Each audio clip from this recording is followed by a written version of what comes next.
Preacher, did Hubble talk when you two were locked up? No. Baloney. Easy, Finley. Watch your language. Although Reacher Season 1 had some outlandish stuff, like Reacher blocking multiple crowbar blows with his forearms and later one to his head, the season as a whole was pretty awesome. They changed some stuff from the books, but the changes worked very well.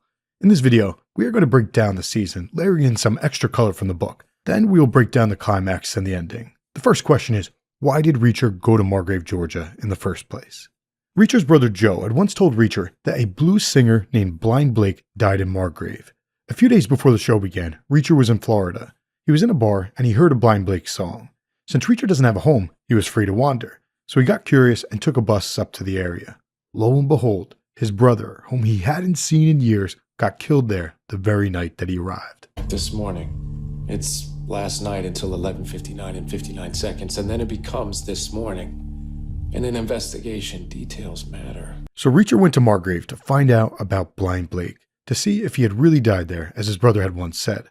In the book, the barber's sister told Reacher the truth. A long, long time ago, she was walking down the street with Blind Blake. A 10-year-old boy and his father were walking towards them, so she stepped off the sidewalk into the dirt as they were supposed to do, since they were black. But Blind Blake was blind, so he didn't see the boy and his father. Blind Blake accidentally knocked the boy over, and the boy was angry. He asked his father to do something, so his father bashed in Blind Blake's head with his cane. Blind Blake died, and the boy grew up to be a mayor, Mayor Teal. Fuck the Teals. Conklin's built this town, Teal stole it. The Teal family is not the only bad family in Margrave nowadays. The Kliners are also terrible. About 60 years prior to the story, President Dwight D. Eisenhower passed the Federal Aid Highway Act of 1956. In short, the interstate highways destroyed business within the town of Margrave since people would just drive on by. As a result, the town was ripe for the picking. The Kliners have a counterfeit money operation, and they chose to set up shop in Margrave for a very specific reason. Margrave has local highways that go various directions.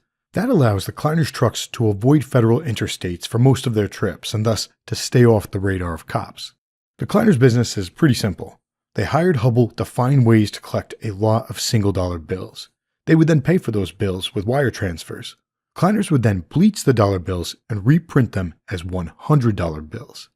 The United States motto is E pluribus unum, out of many, one. Reacher's brother Joe had written a note with a different word order, E unum pluribus. Although word order might not matter in Latin, Reacher's brother wrote it that way for a reason. It was a code. Instead of the US motto of out of many, one, it meant out of one, many. He wrote that as a clue since the Kliners were taking $1 bills and turning them into $100 bills.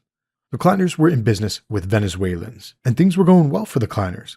Over the last year, the Coast Guard had enforced a blockade, so the Venezuelans had paid for counterfeit cash, but the Kliners had been unable to deliver it to them for the last year, so the Venezuelans were mad.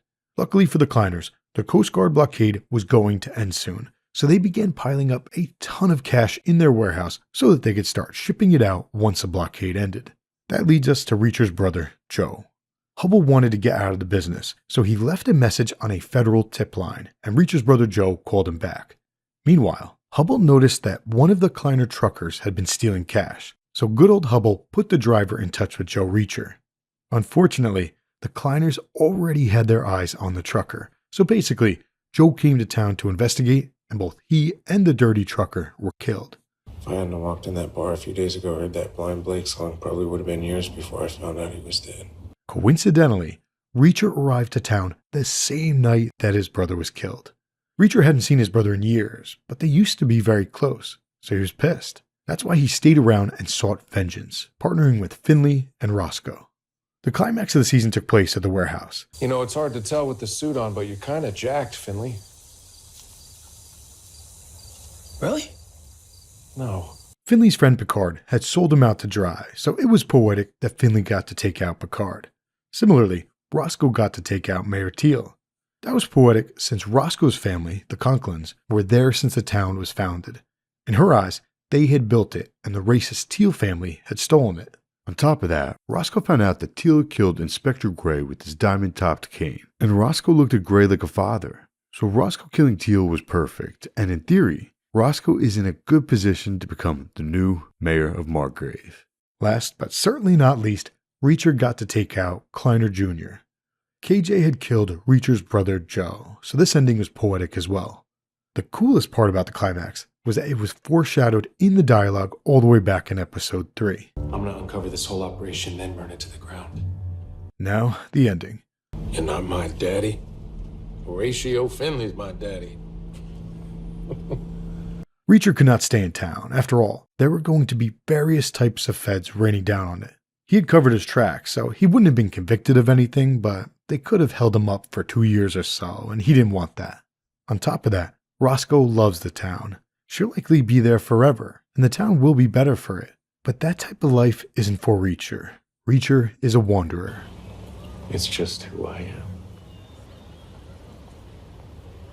If there was anyone who could make me stay close to the flame, it would be you. In memory of his brother, Reacher buried their grandfather's Medal of Honor where his brother had died. So Reacher walked the 14 miles into town to find out if the story about Blind Blake was true, and the story ended with him walking back out of town to a very fitting Blind Blake song. All my life I've been a traveling man. The ending was bittersweet because Roscoe was awesome. The silver lining is that Roscoe had given Reacher her phone number, but these are the final words of the book, quote, "I didn't need that. I had already committed it to memory." It's been nice getting to know you. Nice getting to know you, too. For the record, I'm not a vagrant. I'm a hobo. Whatever.